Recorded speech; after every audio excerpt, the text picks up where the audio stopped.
abducted just a day before her 17th birthday, but she did not escape alone. 2 other young women were found that day. Gina DeJesus returns here. She is indeed home. Gina DeJesus, kidnapped at the age of 14, and Michelle Knight, never even known to be missing. Police arrested who owns the home is 52. Their abductor was a deranged school bus driver named Ariel Castro.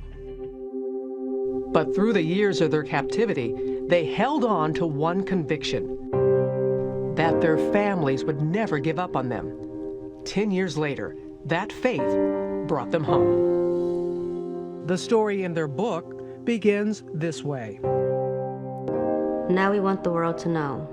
We survived. We love life. We were stronger than Ariel Castro.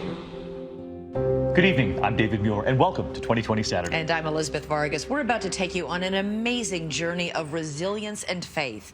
That's all Amanda Berry and Gina DeJesus had to hold on to in order to survive a decade in that Cleveland house of horrors. We were there when they were finally brought home, of course, with still so much to learn. But right here tonight, they're telling what did happen in a memoir appropriately titled Hope. Robin Roberts with their incredible story. It was pretty cool. Amanda Berry, now 30, is tiny, just over 5 feet tall, but inside, a tower of strength. Tell me what you were like when you were 13. What kind of teenager were you then? I was pretty much a homebody. I stayed home a lot, did my schoolwork. What did you want to be when you grew up? I was into fashion. Like, when I was in school, the shoes had to match the shirt and the shoelaces had to match the outfit, She was raised by her mother and older sister in a working-class neighborhood on the city's west side. The tiny girl had big dreams of being the first in her family to go to college. We was a very close family. It was me, my mom, my sister, and my 2 daughters. We did everything together. There was not a time that she didn't call and let us know where she was. It is April 21st, 2003, the day before her 17th birthday, and Amanda is on her way to work at Burger King. How did that day begin? Well, my mom gave me a kiss and just told me have a good day. And I got up, got ready for work. I almost called off of work that day because the next day was my birthday. What if I would have called off that day? That question would haunt her in years to come. But this day begins like any other, until the moment when an SUV starts to follow her down the street. And he asked, "Do you need a ride home?" And I said yes. The man inside is the father of her friend, Angie Castro, from middle school. So did that make you feel a little relieved? It did, yeah. It's a friend's dad. He's like, "Well, she's at my house. Would you like to go see her?" I said, "Yeah, sure. I haven't seen her in a while." They drove down this quiet street, Seymour Avenue, and pull up in front of a white 2-storied house. And what happened when you went into the house? Well, he said, "Oh, well, the bathroom door's closed. I think maybe she's taking a bath." So he said, "Well, just wait." So he started showing me around the house. And I never got back out. Moments after stepping through the door, Amanda knows she is in trouble. Castro takes her upstairs and shows her something strange: a mystery woman sleeping in a bedroom in front of a television set. When I seen her, it was like a little peephole that the doorknob was supposed to go in. So that's all I saw. She would later learn that woman, 22-year-old Michelle Knight, had been Castro's prisoner for almost a year. And what did he tell you? That was his roommate. Her memories of what happened next are still raw. When he took me to the next bedroom, and it was just really dark in there, and he didn't turn on the lights. And there was a little room off of the bigger bedroom, kind of a big closet. And he took me in there, and he told me to pull down my pants. And from there I knew this was not gonna be good. Amanda has just become Castro's second prisoner. When he took me to the basement, he taped my wrist and he taped my ankles, and he put a belt around my ankles over the tape, and something, and he put a helmet over my head. And he said, just be quiet and don't make any noise. And I'll take you home. The visor of that black helmet is now fogged by her tears. He chained me up to this pole, and it was like a really thick chain, like a motor chain or something. And he just left me there. He shut the lights off and put a little TV there, and I was just left in the dark. I just started screaming and crying, and somebody, please help me, you know, and nobody came. So you're there in the dark, you're chained up. Lord only knows what you had to be thinking. I was so scared that I was gonna die. I didn't think that I was gonna ever make it home. Just a 10-minute drive away, her sister Beth is worrying about why Amanda never came home. So her mother calls the police. We left her a message. By the third phone call with no answer, we knew something was wrong because 90% of the time she's going to answer that phone. The neighborhood around Amanda's home becomes ground zero for the investigation. FBI Special Agent Tim Kalanick, head of the Violent Crimes Unit, knows that the road ahead is far from easy. Missing person cases are probably the most difficult cases that we work. And the reason is it really is the needle in a haystack. You're looking for that piece of evidence. You know, some unusual person walking down the street, an unusual vehicle. All across the city, the news of her abduction makes headlines as the search for the missing teenager begins. And in that White House on Seymour Avenue, Amanda is watching her mother, her sister, her own story slowly unfold in the bitter grays of a tiny black and white TV. Keep her going on the news media, any flyers I can do. I wanted her to know that we was fighting for her and we wasn't going to give up until we knew where she was or what had happened. What went through your mind when you were watching that as you were chained? That kept me going. And I said, you know what, I'm gonna make it home to you. As long as you fight, I'm gonna fight. It is day 4 of Amanda's abduction. Castro has moved her to an upstairs bedroom, chaining her to a radiator. The hours are crawling by. The loneliness, the isolation, Amanda, that you must have felt. How did you deal with that? Well, the first week I was there, it was really tough. So I asked for maybe a coloring book and something I can write in a journal or something. The first thing he gives her is a diary with a tiny lock and key. Her first entry, written by the flickering light of the television. I just can't wait to go home. I'm 17 now, but don't have a life. But he told me I'm young and I will go home before summer, another 2 months. It would be 10 years before she would return home. When we come back, Amanda's private diary, her secret code to trap him, next. .2020 Saturday continues with Captive. Once again, Robin Roberts. This is a scale model of Ariel Castro's house. 1,400 square feet, 4 bedrooms, and 1 bathroom. Amanda was first held captive down in the basement, then moved to the 2nd floor and chained in the main bedroom. Just steps down the hall, Michelle Knight, Castro's first captive, lived in a 2nd tiny bedroom. On the surface, the house didn't draw a second glance, but concealed inside 2207 Seymour Avenue is a bunker of chilling magnitude. There were doors that were put on the windows, completely covering the windows so no light could come in. The bolts that held those doors on the wall were sheared off. There was no way they could get at them, and those were even behind plexiglass. Its owner, Ariel Castro, is 5 feet 7 inches tall and a recluse. His only known hobby, playing weekend gigs at local jazz clubs. On the outside, he appeared very normal. He might be the last one you would suspect of wrongdoing. But the school bus driver is a man with a past. He has a former wife, 4 children, and a history of brutal violence. She and her children moved out of the house, fleeing Castro's violent rage. He hated women. He beat his wife so badly, he stomped on her head, he broke her teeth, he broke her bones. From the beginning, Amanda could sense the uncontrollable anger within. He was very intimidating. He was very scary. His voice was mean and like deep, and if you ever looked into his eyes, they were like black, like he had no soul.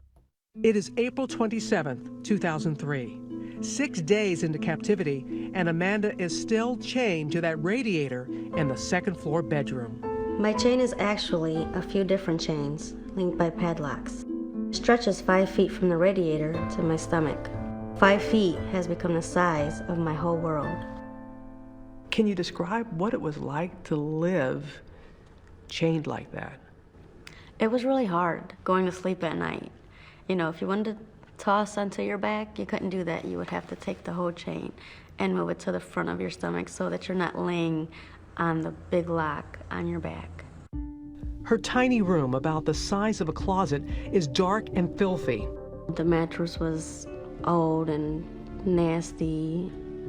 It was just disgusting, and the bucket to use the bathroom, that smelled horrible. Once a day, he feeds her, sometimes junk food, sometimes not at all. He started to give a bag of chips or crackers or something. Her access to the bathroom is strictly limited. You could only take a bath like once a week. Ariel Castro is her only lifeline, but everything, even her weekly shower, comes at a price. He tried to act nice, but he's like, well, maybe you need to go take a shower, and I had to take a shower with him. He forced you to take a shower with him? He thought that, well, I gave her that. I deserve this. Well, what do you want to tell people about the sexual abuse that you suffered? It was horrible. After a while, you just get used to it. Like, you numb yourself to it, and you put your mind somewhere else so that you're not there. You know, you're not in that room with him. How often did you think you were not going to survive? Oh, there was plenty of times when I just never knew why is he keeping me here? Is it, one day when he's done with me, he'll kill me and get rid of me. Yet, what Amanda now knows of Castro's brutality strengthens her conviction to survive. I realize I have a mission. This man enjoys hurting women, and I want people to know it. I don't want him to get away with it. I need to outlast him. She keeps a record in code in her diary. Hidden testimony against Ariel Castro. 1X, 3, 4. Each entry, a daily record of rape. You would actually put how many times he was assaulting you?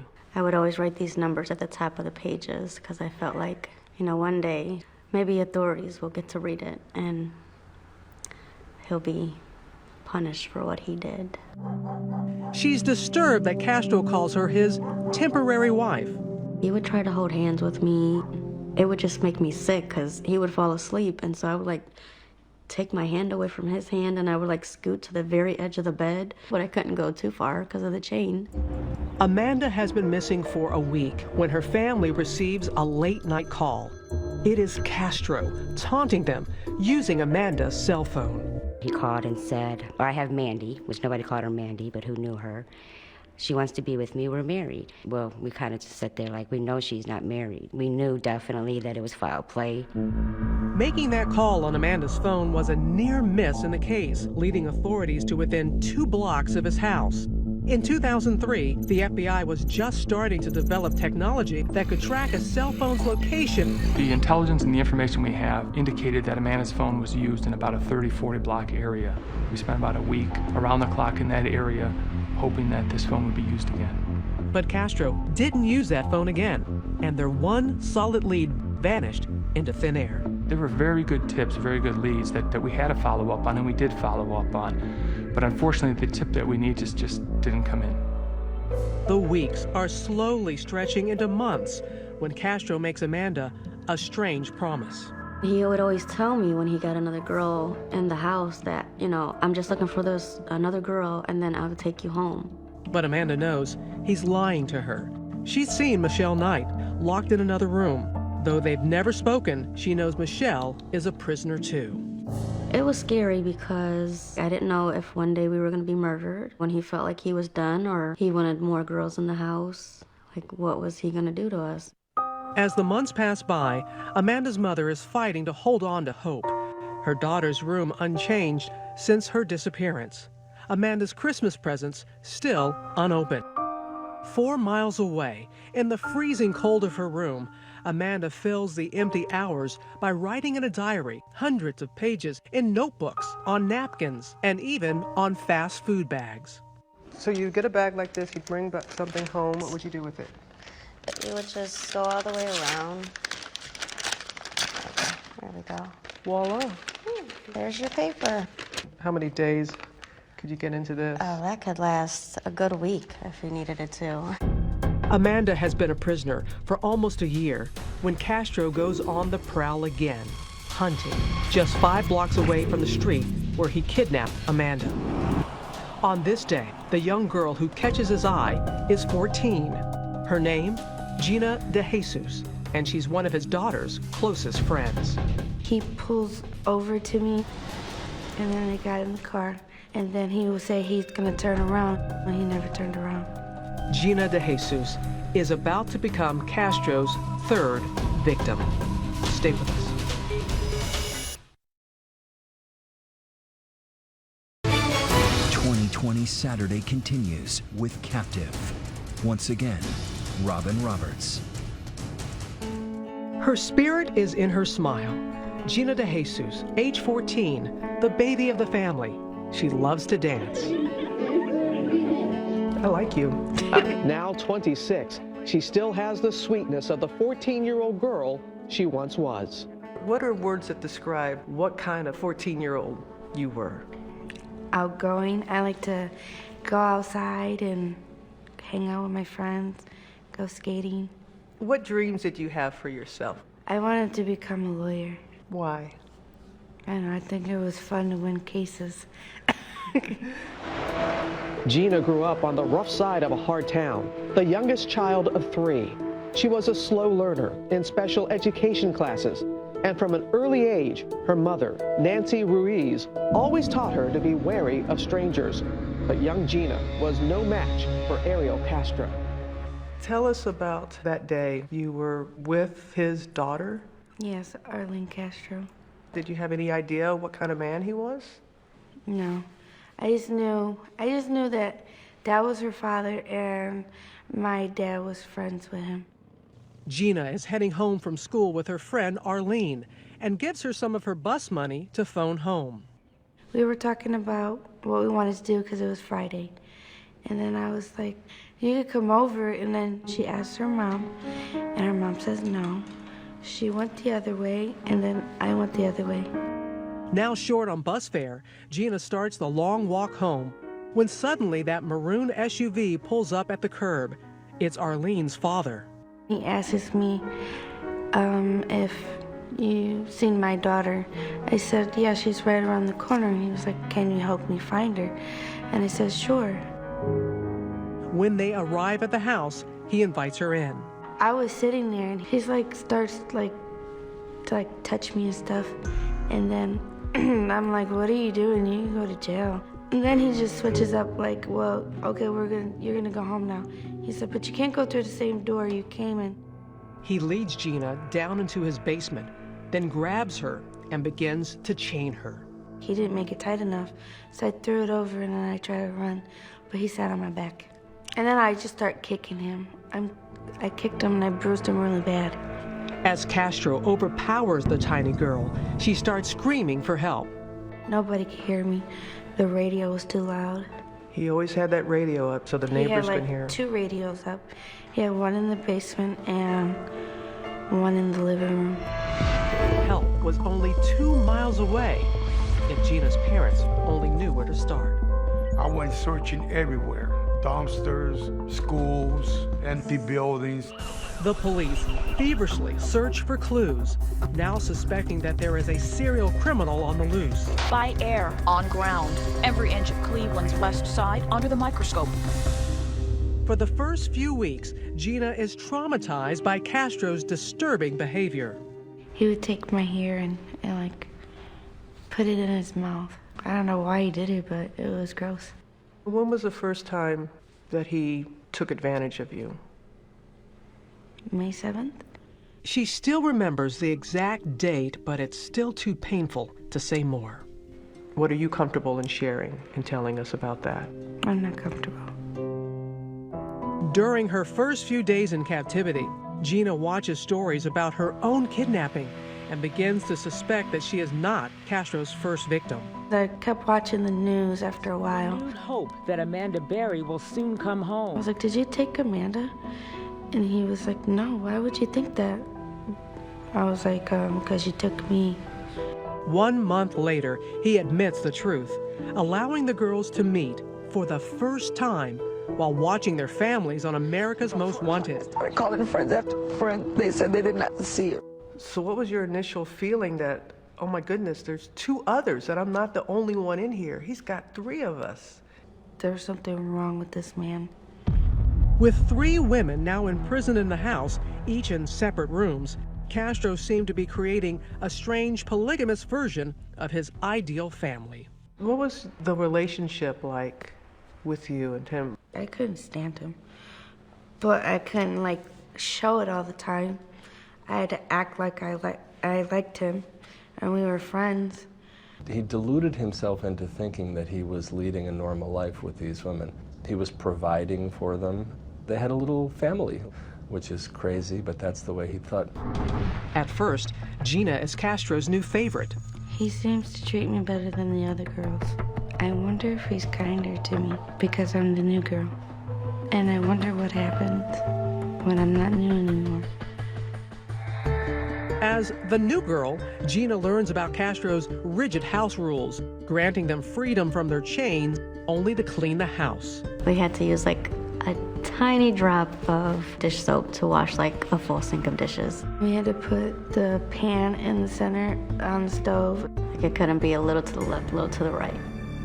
Castro used this calculated deprivation to drive the girls apart. When you have very little, you can become jealous. Yeah. What were you jealous of? It could be from getting more food, less food, different clothes. I mean, it was just simple things. But when you don't have anything, you're like, well, why don't I have that? I want that. The girls were riding an emotional roller coaster when suddenly Amanda drops a bombshell. She writes about it in her diary. I have a secret, a reason to fight. I think I'm pregnant. When we come back. 2020 Saturday continues with Captive. Once again, Robin Roberts. 3 more years have passed in that house on Seymour Avenue. Gina, Amanda, and Michelle locked in a prison of frozen time. Their posters are getting tattered. Their school friends have graduated. What was the biggest part of you that you felt he took from you that you lost? A normal life, living life. As a normal teenage girl, having birthdays or going to a prom, having the fun times as just a regular teenager. Still, they hold fast to the memories of their family's love. Ironically, Castro gives the girls this stencil. They trace the word hope to ward off despair. I got that when he went to the yard sale. I thought it was so random. What did it mean to you? It gave me hope to come home one day. Their only window to the outside world is that black and white television. Anybody that you watched on television that helped you get through the times? I watched Oprah a lot, Martha Stewart for recipes, and I watched you. You watched me. I remember during Hurricane Katrina, I saw everything that you went through. Robin Roberts is live in the heart My of the family had barely survived the hurricane's devastation. Gulf Coast. Mom's okay, sister's okay? They're all right. I gotta say, Amanda, you saying that? It reaffirms to you that you never know who's watching. You never do. And Amanda is watching when her mother appears on the Montel Williams show with psychic Sylvia Brown. I would watch her every time she was on Montel, and I'd say, I wish my mom would go on there. And then she could tell my mom that I was alive and that I'm okay. But Sylvia Brown breaks Luana's hope. I just hate that she's not alive, honey. I just broke down crying because I couldn't believe she said that. And then my mom broke down crying, so that hurt even worse. 2 years later, Amanda learns on a news report that her mother has passed. For 3 years, Luana Miller fought hard to find Amanda. I think that was the hardest part of being in there. She was always fighting, and she was never going to give up on me. And for her to get sick, and I couldn't be there with her. I couldn't help her when she was sick. Isolated by loss, sometimes Amanda has only Castro. So he came in the room, and I was just really sad, and I started talking to him, and he's like, everything's gonna be okay, everything's gonna turn out all right. And so I asked him for a hug, and we hugged. There had to be a part of you that was thinking, what in the world? There was, but then there was another part of me, like, I needed that. I needed, like, a human caring touch instead of everything that he always did, which was not caring. It is Amanda's 20th birthday when Hope makes an unexpected visit. I think I'm pregnant. I think my mom sent this baby. Someone to help pull me through. I think she is sending me a miracle.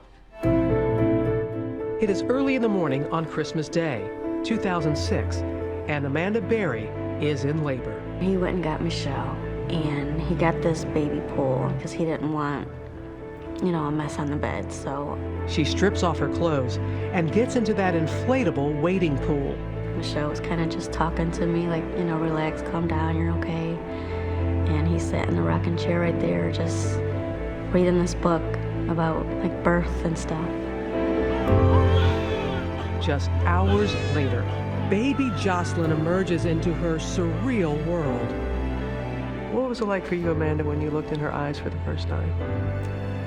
It was amazing because she was so quiet and she was just the most beautiful thing. You hear of rape victims who have a child. How do you just wrap your mind around it and make it work? You know, at first that's what I was worried about. This is his kid. You know, how do I feel about that? And she resembled him a lot. And I would look at her and I just felt like, she's mine. She's mine. At first, Castro's so afraid of raising questions, he buys no supplies for the baby.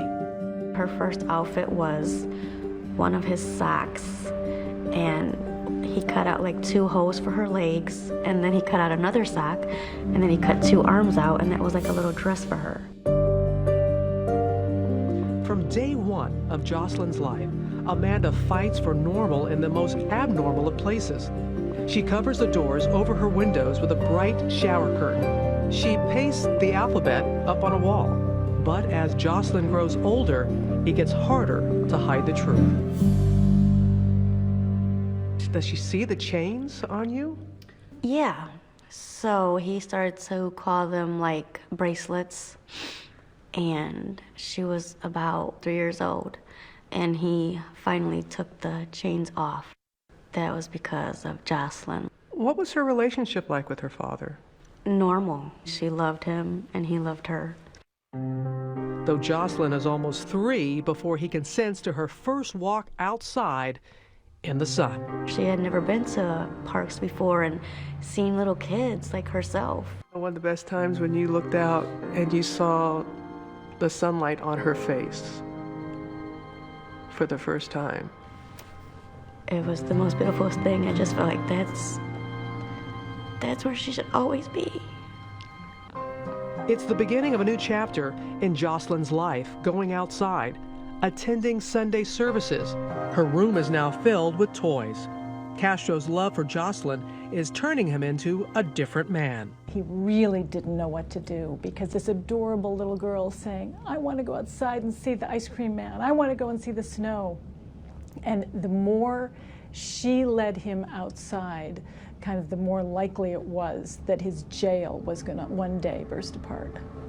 It is the summer of 2011. Jocelyn is almost 5 years old when, in a defiant act of hope, Amanda creates an imaginary schoolhouse inside the prison of their tiny room.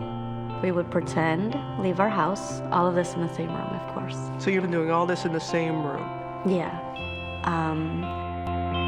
I would tell her, okay, we're at a street now, so you gotta stop. Then you look both ways for cars, and then we can go across the street. Okay, we're at school now, so and then I'd sit her at her little desk and tell her, you have a good day at school now, Mommy will be back later for you. They would travel together on that imaginary journey every day of Jocelyn's kindergarten year. When we come back, how they nearly escaped. His daughter was right there, 10 feet away. Did you think about if we yell? Next.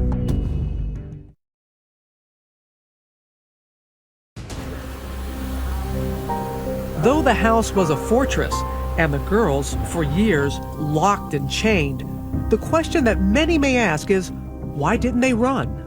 I thought about putting rat poison in his beans and then spraying like pine sol in his eyes, but he was always a step ahead of what I was doing.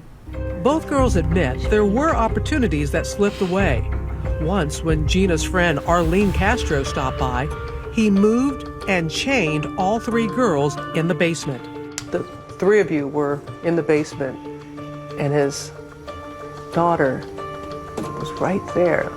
Ariel was just 10 feet away. Yeah, we could hear him laughing and talking. Still, they remained silent. Did you think about if we yell? She's right there, we're right there. Possibly somebody she could hear you? There was always a chance. What if he killed everybody? The daily abuse was agonizing, but the unknown, even more terrifying.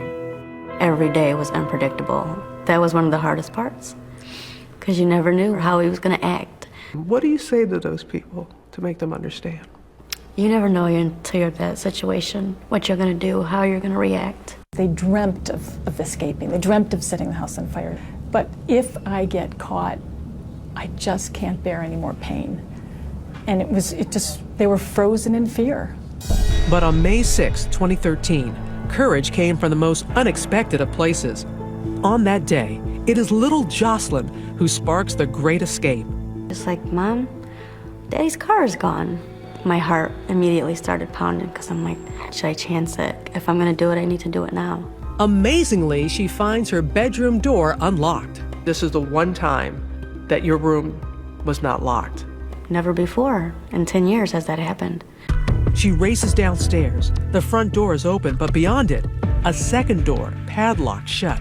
Still, Amanda manages to squeeze out an arm. So I'm just like waving my arm and I'm like, somebody please, please help me. I'm Amanda Berry, please. She's too afraid to go back for Gina and Michelle. I turned to Michelle, I'm like, we could run. But then once Michelle gets pumped, I talked her out of it. Why'd you talk her out of it? I thought that Amanda got caught. Outside, a neighbor sees Amanda, but is afraid to intervene. After I got to that door and the guy didn't help me, I was like, he's gonna come home and this is just gonna be the end. That's when Charles Ramsey shows up. I see this girl going nuts, trying to get out of her house. I go on the porch, and she says, help me get out. I've been in here a long time. He kind of like started like trying to pull on the door, but he couldn't get it open either. And so he like kind of kicks it, and he's like, there you go, finish kicking it out, and you can get out. With reckless courage, Amanda kicks her way to freedom and emerges, clinging to her terrified daughter. This is a cell phone image of that moment of freedom. And she comes out with the little girl, and she says, call 911. My name is Amanda Berry. Help me, I'm Amanda Berry. I've been kidnapped, and I've been missing for 10 years, and I'm here, I'm free now. Were you still frightened that he may show up at any time? I was terrified. And just because there's people on the street doesn't mean that he wouldn't hurt me. Why, after all this time, do you think he left that door open? I still don't know why he left that day with the door unlocked. I would never know. Within minutes, the police start flooding the street. It was so unreal because the cops just kept coming. My partner immediately asked her, is there anybody else inside? And she said yes, Gina DeJesus and another girl. A neighbor captures the moment when the police storm the house. Inside, Gina and Michelle cower in their room, afraid of Castro's rage. And I'm like, oh, we're next. He's coming for us, so close the door. They yell police, and then Michelle swings the door open and just runs out there and hugs him. She jumped onto me. She's like, you saved us, you saved us. And I'm holding on to her so tight. In tears, Officer Anthony Espada looks up and sees Gina, unrecognizable after losing 30 pounds. I just look at her and I asked her, what's your name? She said, my name is Georgina DeJesus. We found them. We found them. Lost and finally found, the flashing lights blind their eyes accustomed only to darkness. Once I saw that, I'm like, you know, this is it. I think we're free now. Delivered at last from the shadows, their families wait with open arms. Oh my God, she's so skinny, but she was still beautiful. She had the biggest smile that she always had. It was like a dream. I needed somebody to wake me up. Thank you, Lord. You brought my baby back home. For Amanda, Gina, and Michelle, the endless nights of terror have finally come to an end. Can you forgive them? The answer when we come back.